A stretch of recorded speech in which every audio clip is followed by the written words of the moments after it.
कोकणातील शिमग्यात एक विचित्र पात्र आपल्याला दिसतं, ज्याला आपण राक्षस म्हणतो, पण त्याचीच कोकणात पूजा केली जाते. मोठा भयानक मुखवटा, काळा पोशाख, मोठी दाढी आणि संपूर्ण गाव त्याच्याच मागे धावतं.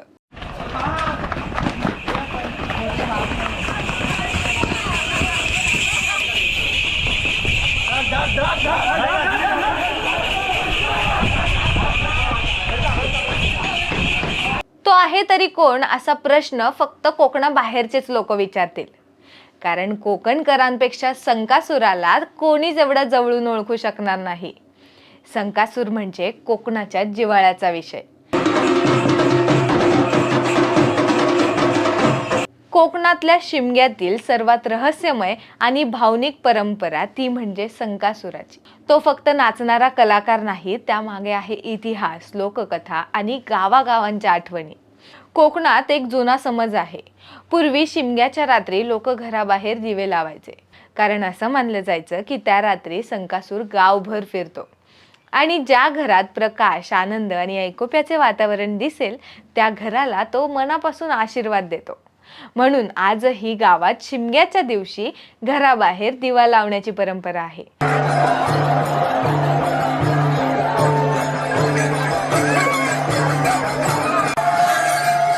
पूर्वी लहान मुलं खोड्या काढायची किंवा झोपत नसायची लवकर, तेव्हा माणसं त्यांना घाबरवायची.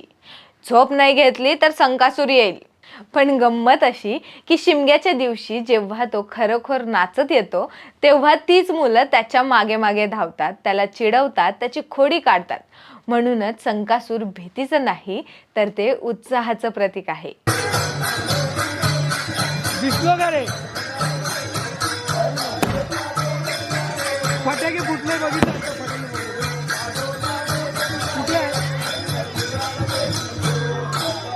कोकणातील काही भागात अशीही समज आहे की संकासूर हा शेतीचा रक्षक आहे. त्याचा नाच झाला की त्या वर्षी पीक चांगलं येतं असा बऱ्याच जणांचा विश्वास आहे. म्हणूनच काही गावात त्याला नाचण्यापूर्वी नमस्कार केला जातो. मोठा रंगीत मुखवटा, भडक पोशाख, ढोलाच्या तालावर भन्नाट नाच. तो गावभर फिरतो, लोकांना हसवतो, चिडवतो, उत्साह वाढवतो. पण खरं म्हणजे तो फक्त एक पात्र नाही, तो लोकनाट्य आहे, तो परंपरा आहे, तो पिढ्यानपिढ्या चालत असलेली ओळख आहे. संकासूर आपल्याला एक संदेश नेहमीच देतो.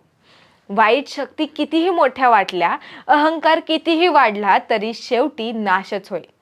म्हणूनच शिमग्याच्या शेवटी होळी पेटवली जाते. वाईट जळून जातं आणि उरतो तो फक्त प्रकाश.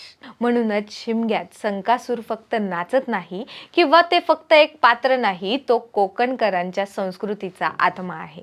आणि म्हणूनच कितीही दूर गेलो, कितीही मोठे झालो, जीवन बदललं, मॉडर्न झालो, तरी शिमगा आला की प्रत्येक कोकणकराच्या मनात एकच ओढ जागी होते, ती म्हणजे गावाकडे परत जाण्याची.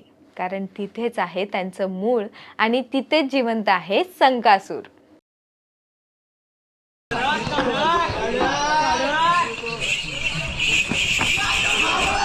बघ भेटला वाचला घरासाठी.